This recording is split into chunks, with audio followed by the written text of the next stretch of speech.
34장 16절에서 29절까지 말씀입니다. 저와 여러분들이 한 절씩 교독하고 마지막 절은 합독하도록 하겠습니다. 여호와께서 또 모세에게 말씀하여 이르시되 너희에게 땅을 기업으로 나눌 자의 이름은 이러하니 제사장 엘르아살과 눈의 아들 여호수아이니라. 너희는 또 기업의 땅을 나누기 위하여 각 지파에 한 지휘관씩 택하라. 그 사람의 이름은 이러하니 유다 지파에서는 여분네의 아들 갈렙이요, 시므온 지파에서는 암미우의 아들 스무엘이요, 베냐민 지파에서는 기슬론의 아들 엘리다시요, 단 자손 지파에서는 지휘관 요글리의 아들 붓기요, 요셉 자손 중 므낫세 자손 지파에서는 지휘관 에봇의 아들 한니엘이요, 에브라임 자손 지파에서는 지휘관 십단의 아들 그무엘이요, 스불론 자손 지파에서는 지휘관 바르나게의 아들 엘리사반이요, 이사갈 자손 지파에서는 지휘관 아산의 아들 바디엘이요, 아셀 자손 지파에서는 지휘관 슬로미의 아들 아이웃이요, 납달리 자손 지파에서는 지휘관 암미웃의 아들 부다엘이니라 하셨느니라. 이들이 여호와께서 명령하사 가나안 땅에서 이스라엘 자손에게 기업을 받게 하신 자들이니라. 아멘.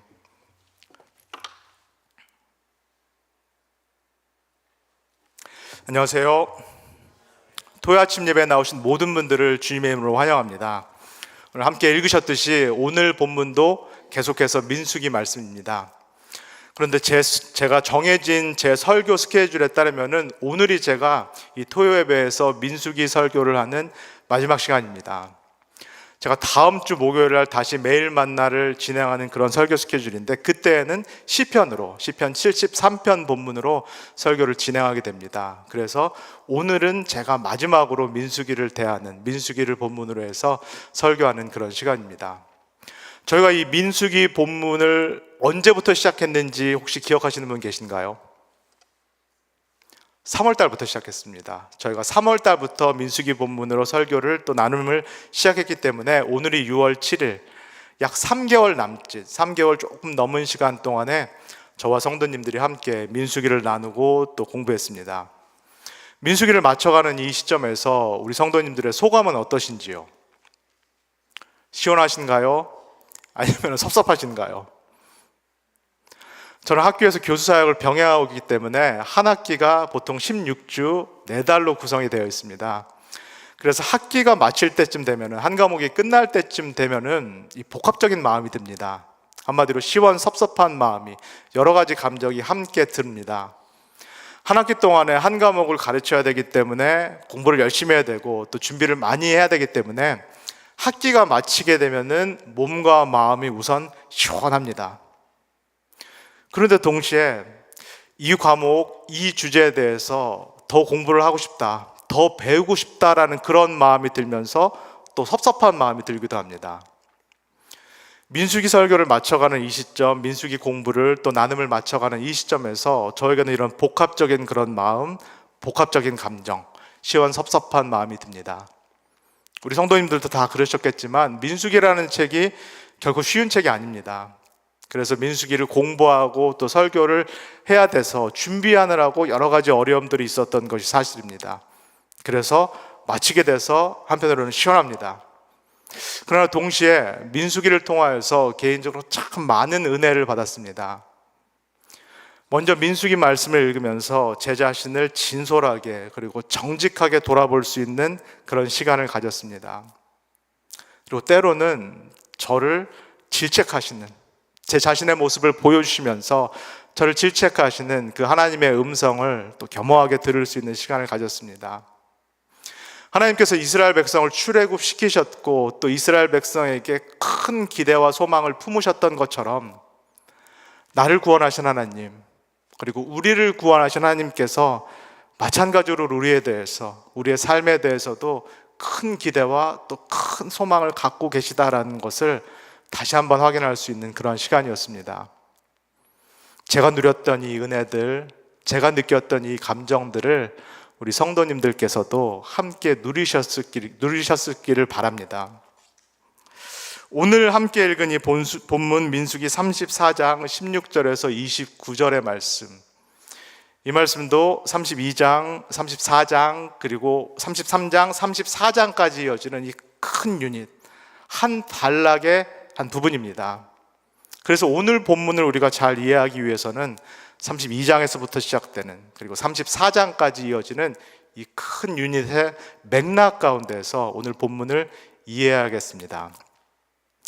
민수기 32장의 내용, 지난 주일날 제가 32장을 본문으로 설교를 했는데 민수기 32장의 내용이 어떤 내용이었는지 기억하시는 분 계신가요? 갓 지파와 르우벤 지파, 이 가나안 땅에 들어가지 않고 가나안 땅 동쪽 지역에 머물겠다라고 결정한 이 두 지파들에게 땅을 분배하는 내용, 그 내용이 민수기 32장의 주된 내용이었습니다. 민수기 33장의 주된 내용은 무엇인가요? 매일 만나를 잘 들으신 분들, 또 큐티를 하고 계신 분들은 어떤 내용이다라는 것을 기억을 하실 텐데요.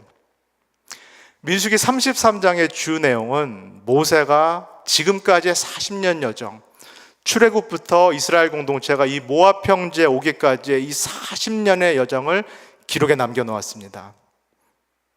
42개 스테이션들을 거치면서 지금 모압 평지까지 온 이 이스라엘의 노정, 여정의 이 이야기를 마치 한 편의 긴 파노라마처럼 모세가 33장에서 기록해 놓았습니다. 오늘 본문의 바로 앞장에 나오는 34장 1절에서 15절까지는 그러면 어떤 내용이 포함되어 있나요? 하나님께서 이스라엘 백성에게 가나안 땅의 경계를 직접 설정해 주시는 그런 내용이 나옵니다. 남쪽 경계부터 시작해서 서쪽 경계, 북쪽 경계, 동쪽 경계를 이렇게 아우르면서 실제 이들이 들어갈 가나안 땅의 경계, 면적이 어떻다라는 것을 말씀하시는 내용, 이 내용이 오늘 읽은 본문 앞에 있는 34장 1절에서 15절까지의 내용입니다. 그렇다면은 32장, 33장, 34장까지의 이 내용은 무엇에 관한 내용이다라는 생각이 드시나요? 제가 쭉 개요를 설명해 드렸는데 32장, 33장, 34장까지의 이 내용은 구체적으로 무엇에 관한 내용이다라는 생각이 드시나요? 땅에 관한 내용이다라는 생각이 듭니다. 이것은 이스라엘 공동체가 이제 입성할 가나안 땅, 약속의 땅에 관한 내용이다라는 생각이 듭니다. 그 땅에 들어가서 땅을 어떻게 분배할 것인가, 그리고 실제 땅의 면적이 어떻게 될 것인가에 대한 일종의 땅에 관한 행정명령처럼 그렇게 들립니다. 그런데 과연 그런가요? 민수기 32장, 33장, 34장의 내용의 주제가 땅에 관한 내용인가요? 조금 넓혀봐서 민수기 전체의 주제가, 지금까지 우리가 함께 공부한 민수기 전체의 주제가 땅 자체에 대한 내용인가요? 이스라엘 백성이 가나안 땅에 입성했다라는 것 그 자체가 민수기 전체의 핵심 주제인가요? 오늘 본문 말씀을 먼저 읽도록 하겠습니다. 34장 16절에서 17절입니다. 함께 읽겠습니다. 시작. 여호와께서 또 모세에게 말씀하여 이르시되 너희에게 땅을 기업으로 나눌 자의 이름은 이러하니 제사장 엘르아살과 눈의 아들 여호수아이니라. 오늘 시간이 제가 설교하는 마지막 시간이기 때문에 우리 성도님들이 민수기 전체 내용을 한번 떠올려 보시면 좋겠습니다.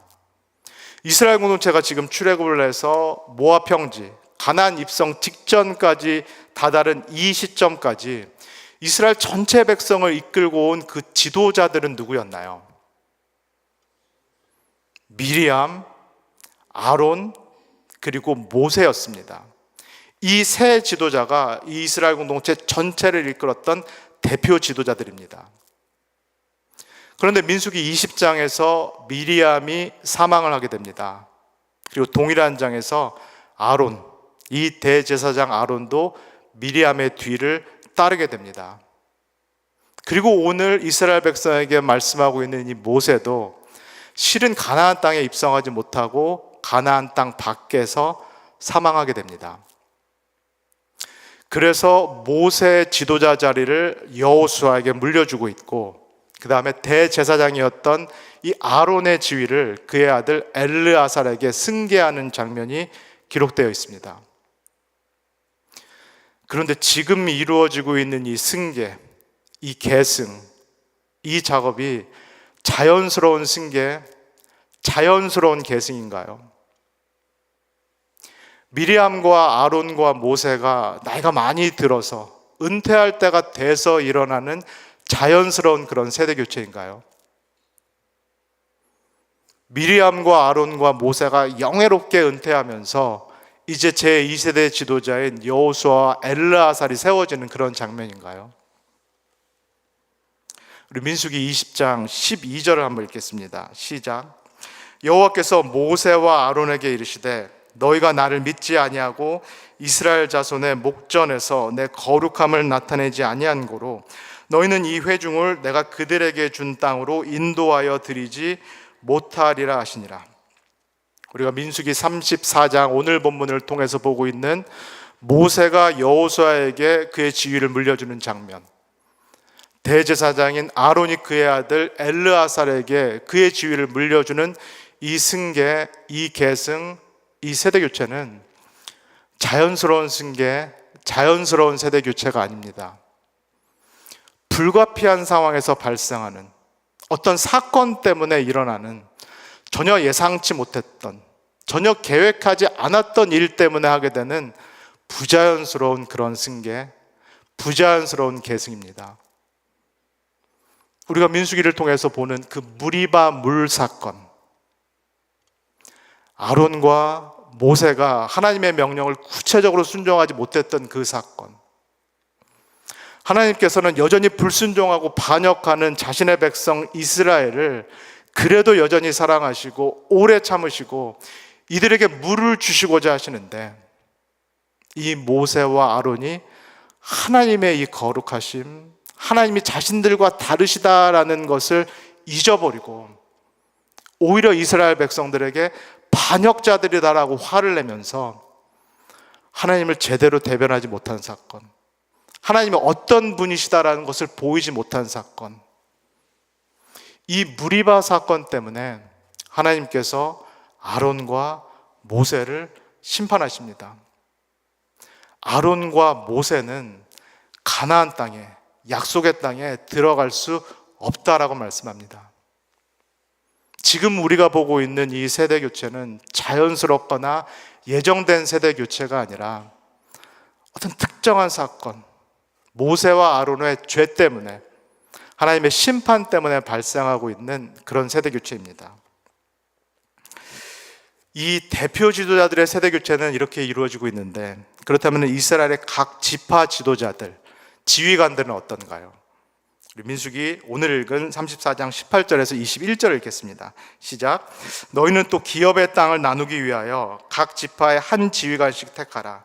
그 사람들의 이름은 이러하니 유다 지파에서는 여분네의 아들 갈렙이요, 시므온 지파에서는 암미우스의 아들 스무엘이요, 베냐민 지파에서는 기슬론의 아들 엘리다시요.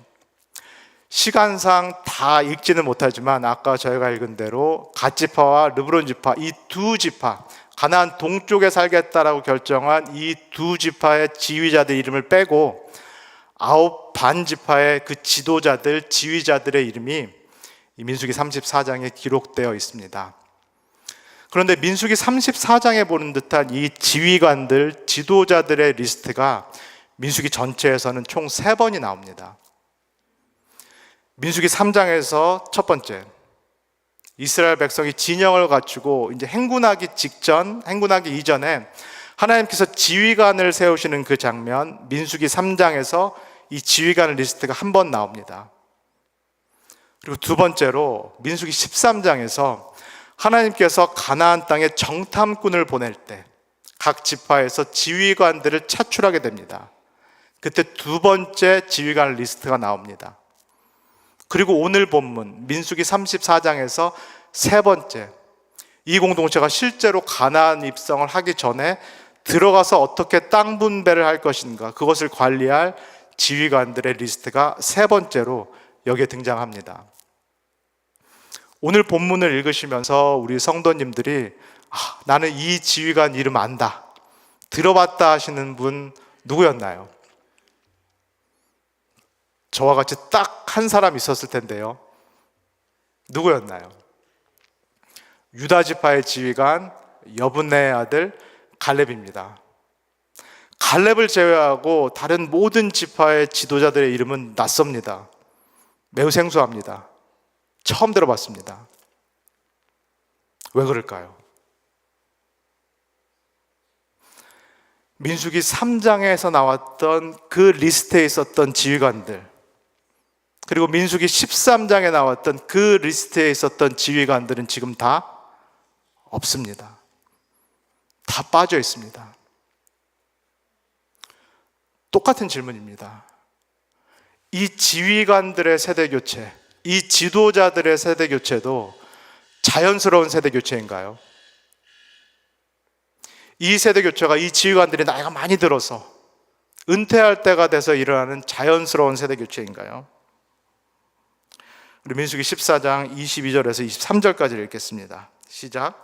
내 영광과 애굽과 광야에서 행한 내 이적을 보고서도 이같이 10번이나 나를 시험하고 내 목소리를 청종하지 아니한 그 사람들은 내가 그들의 조상들에게 맹세한 땅을 결단코 보지 못할 것이요 나를 멸시하는 사람은 한 사람도 그것을 보지 못하리라. 민수기 3장의 그 리스트에 있었던 지도자들, 그리고 13장의 그 리스트에 있었던 이스라엘의 12 지도자들은 사실은 출애굽 장면을 직접 목격했던 사람들입니다. 하나님께서 어떻게 크신 권능으로 바로와 그의 군대들을 이기셨고 하나님의 어떻게 능력의 손으로 홍해를 가르셨는지를 직접 경험했고 직접 목격한 증인자들입니다. 그러나 이들이 민수기 13장에서 가나안 땅을 정탐하고 돌아와서는 우리는 가나안 땅에 들어갈 수 없겠습니다.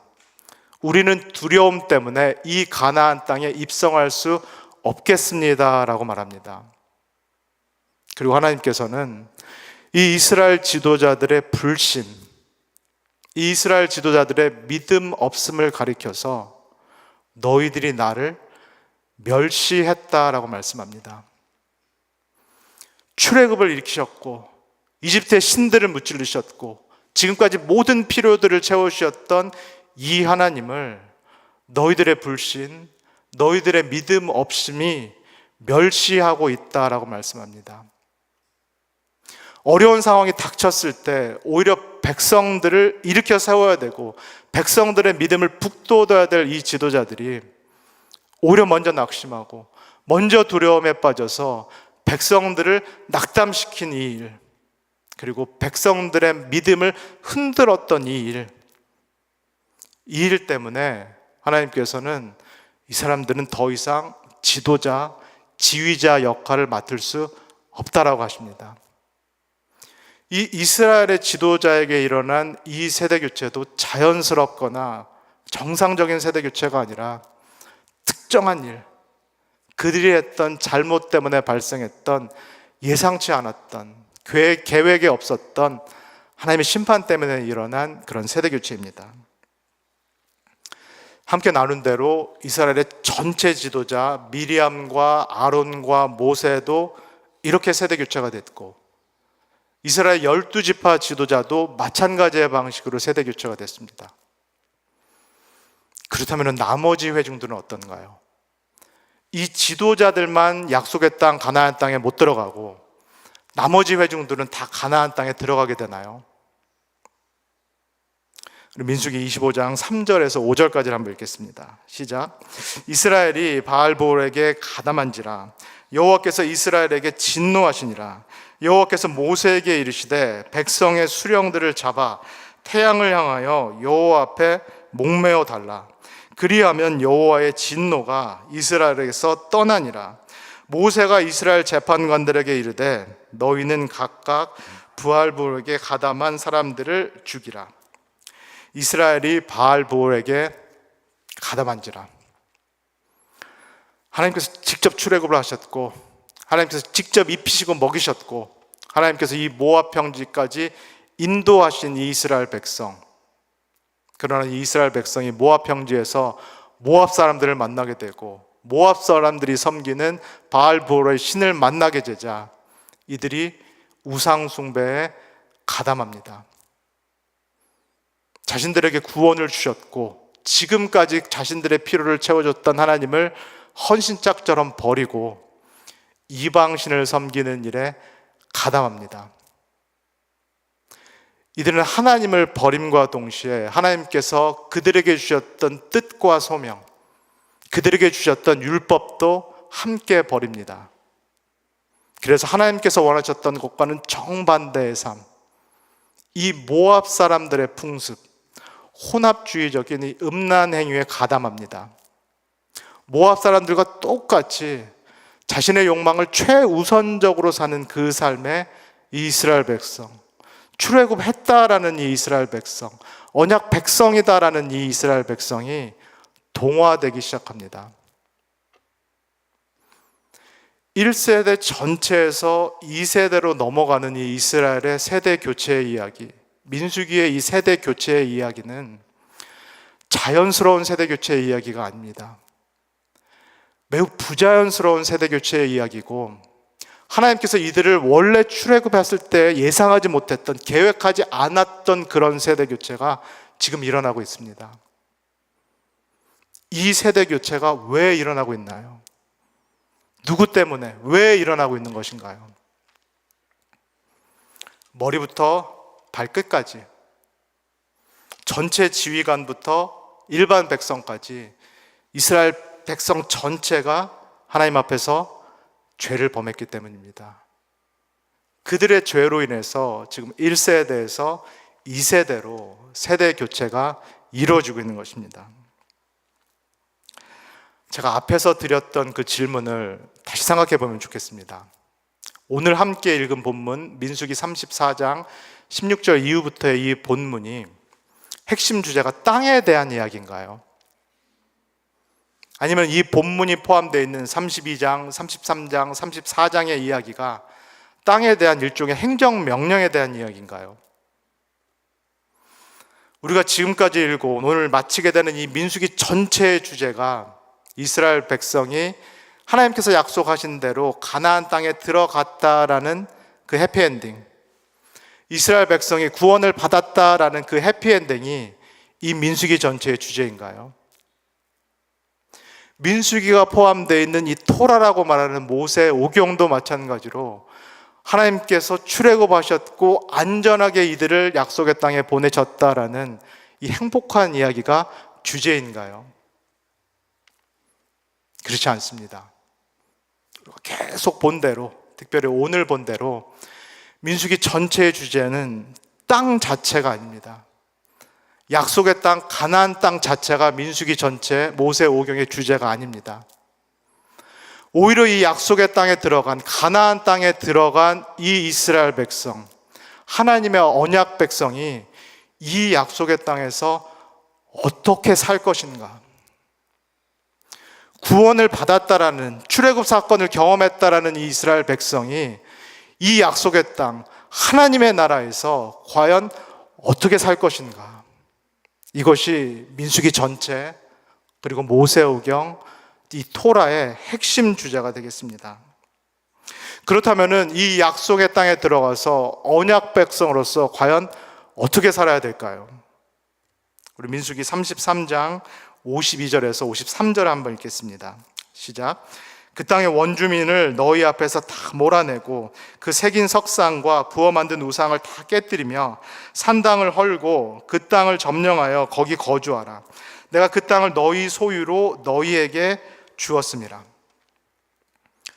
땅 자체보다 더 중요한 것, 내가 약속의 땅에 들어갔다라는 그 사실보다 더 중요한 것, 나는 약속의 땅에 들어갈 수 있다라는 그 내 자기 확신보다 더 중요한 것, 그것은 무엇인가요? 내가 땅에 들어가서 과연 어떻게 살 것인가? 내가 언약 백성으로 부름받은 이 삶을 어떻게 살 것인가? 내가 구원받은 이후의 내 삶을 어떻게 살 것인가? 이것이 민수기 전체의 핵심 주제입니다. 그리고 오늘 읽은, 방금 읽은 이 말씀은 어떻게 살라라고 말씀하고 계신가요? 세상과 동화되지 말라.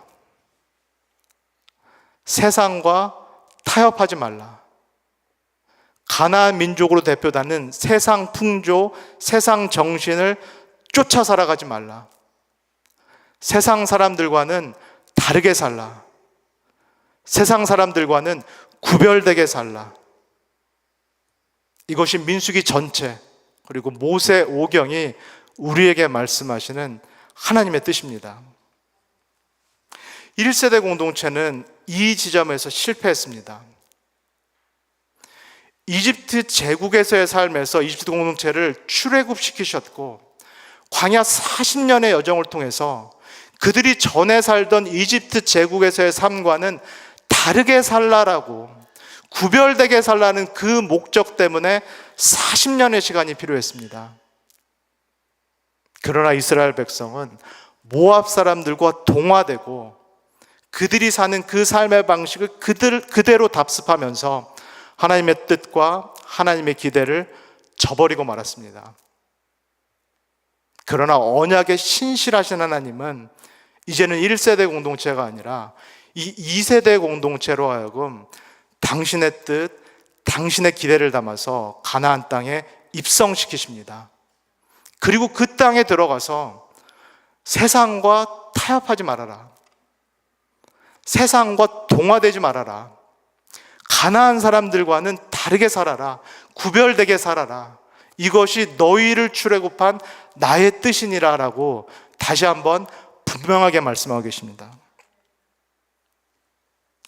신약에서 예수님께서는 같은 강도로, 아니 더 강한 강도로 우리에게 말씀합니다. 우리 마태복음 5장 27절에서 30절까지 한번 읽겠습니다. 시작. 또 간음하지 말라 하였다는 것을 너희가 들었으나 나는 너희에게 이르노니 음욕을 품고 여자를 보는 자마다 마음에 이미 간음하였느니라. 만일 내 오른 눈이 너를 실족하게 하거든 빼어내버리라. 내 백체 중 하나가 없어지고 온 몸이 지옥에 던져지지 않는 것이 유익하니라. 또 만일 내 오른손이 너를 실족하게 하거든 찍어내버리라. 내 백체 중 하나가 없어지고 온 몸에 지옥에 던져지지 않는 것이 유익하니라.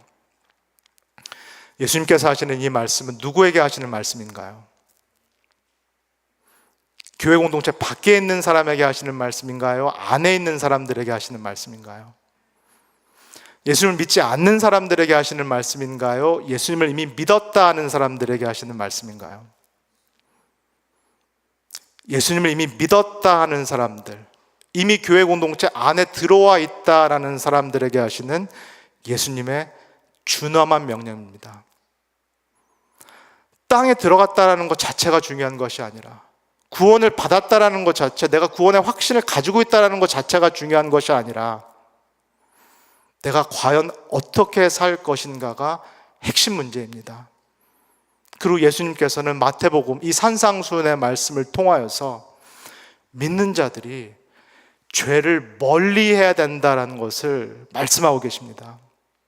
죄라는 것이 얼마나 심각하고 무서운 것인 것을 인식해야 되며 죄와 싸우기 위해서 어느 정도까지 투쟁해야 되는지, 이 죄라는 것과 싸우기 위해서 무엇을 각오해야 되는지를 예수님께서 생생하게 말씀하고 계십니다. 사도 바울도 그의 서신서에서 이렇게 말씀합니다. 우리 고린도전서 6장 8절에서 10절까지를 한번 읽겠습니다. 시작. 너희는 불의를 행하고 속이는구나. 그는 너희 형제로다. 불의한 자가 하나님의 나라를 유업으로 받지 못할 줄을 알지 못하느냐? 미혹을 받지 말라. 음행하는 자나 우상 숭배하는 자나 간음하는 자나 탐색하는 자나 남색하는 자나 도적이나 탐욕을 부리는 자나 술 취하는 자나 모욕하는 자나 속여 빼앗는 자들은 하나님의 나라를 유업으로 받지 못하리라. 마찬가지입니다. 사도 바울이 지금 교회 공동체 밖에 있는 사람들에게 하는 말씀인가요? 아니면 안에 들어와 있는 사람들에게 하시는 말씀인가요? 예수님을 안 믿는 사람들에게 하시는 말씀인가요? 믿는 사람들에게 하시는 말씀인가요? 이미 세례를 받았고, 이미 예수를 입술로 고백을 했고, 이미 예수님의 공동체, 하나님의 공동체라는 교회 공동체 안에 들어와 있는 사람들에게 하시는 사도 바울의 말씀입니다. 구원을 받았다라는 거, 나는 구원의 확신이 있다라는 것 그 자체보다는 결국은 구원받은 사람으로서, 세례를 받고 언약 백성에 포함된 사람으로서 어떻게 살 것인가, 이전까지의 삶을 청산하라는 것이 예수님의 말씀, 그리고 사도 바울의 말씀입니다. 이전에 이집트에서 살던 이집트 사람들과의 똑같은 생활 방식, 그들의 가치관, 그들의 세계관, 그들의 생활 방식을 똑같이 했던 그 모든 삶을 청산하고 이제는 구원받은 자로서, 하나님의 백성으로서, 언약 백성으로서 하나님께서 원하시는 새로운 삶을 살라라는 예수님과 그리고 사도 바울의 명령입니다.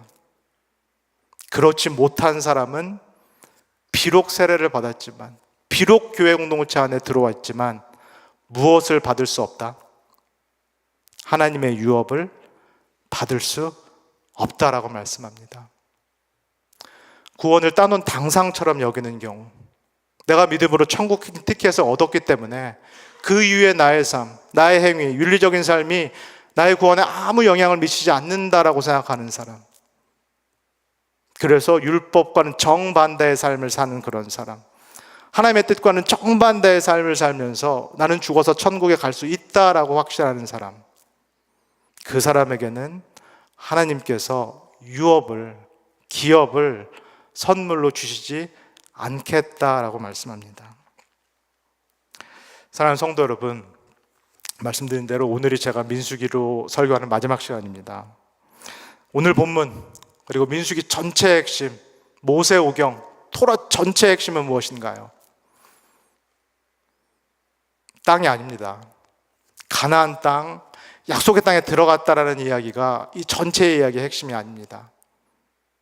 이 땅에 들어가서 어떻게 살 것인가, 구원을 받은 이후에, 믿은 이후에, 교회 공동체에 속한 이후에 내가 과연 어떻게 살 것인가, 이것이 민수기 전체, 토라 전체, 어쩌면 성경 전체의 핵심 이야기다라고 할 수 있겠습니다. 구원받았다는 자체, 나는 죽어서 천국에 간다라는 그 확신 자체가 아니라 어떻게 살 것인가, 이것이 우리의 가장 중요한 문제입니다. 하나님께서 이스라엘 백성을 출애굽시키셨고 40년 여정 가운데 여기까지 인도하셨을 때에는 하나님의 이스라엘 백성에 대한 기대와 소망이 있습니다.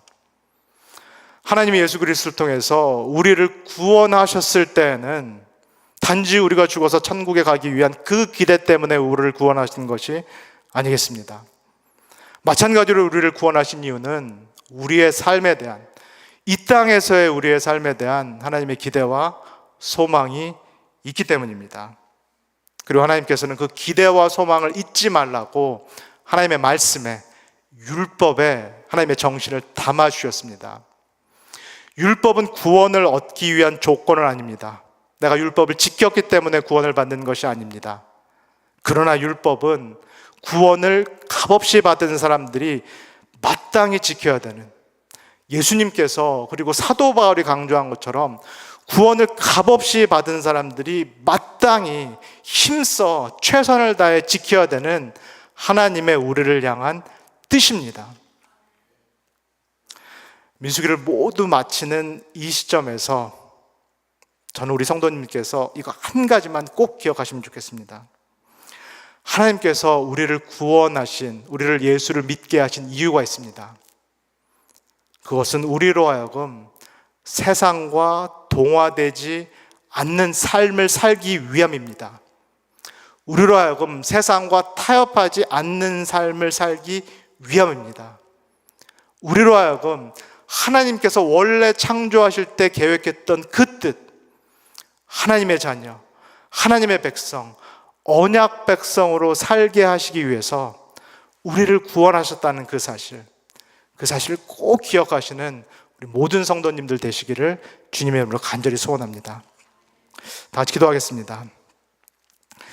사랑해 주님 감사합니다. 민수기를 통하여서 우리를 향한 하나님의 뜻을 이 아침 다시금 보게 하여 주셔서 감사합니다. 우리를 구원하신 이유가 단지 내가 죽어서 내 영혼이 천국 가게 하기 위함이 아님을 다시 보게 됩니다. 오히려 구원받은 내가 이 땅에서 어떻게 살아야 되는가, 그리고 내가 어떻게 사는 것이 하나님의 모든 피조 세계에 무슨 영향을 미치는 것인가, 이것을 우리로 하여금 기억할 수 있도록 우리를 축복하여 주시옵소서. 하나님께서 당신의 뜻과 기대를 담아주신 하나님의 말씀, 율법을 소홀히 여기지 않게 하시고 우리가 마음과 뜻과 힘을 다하여서 하나님의 뜻, 기대를 이루어드리는 우리 모두가 될 수 있도록 주님 우리를 축복하여 주시옵소서. 감사드리며 예수님의 이름으로 기도합니다. 아멘. 주기도문 나침으로써 예배를 마치고 각자 기도하도록 하겠습니다. 하늘에 계신 우리 아버지여, 이름이 거룩히 여김을 받으시오며 나라의 임하옵시며 뜻이 하늘에서 이룬 것 같이 땅에서도 이루어지이다.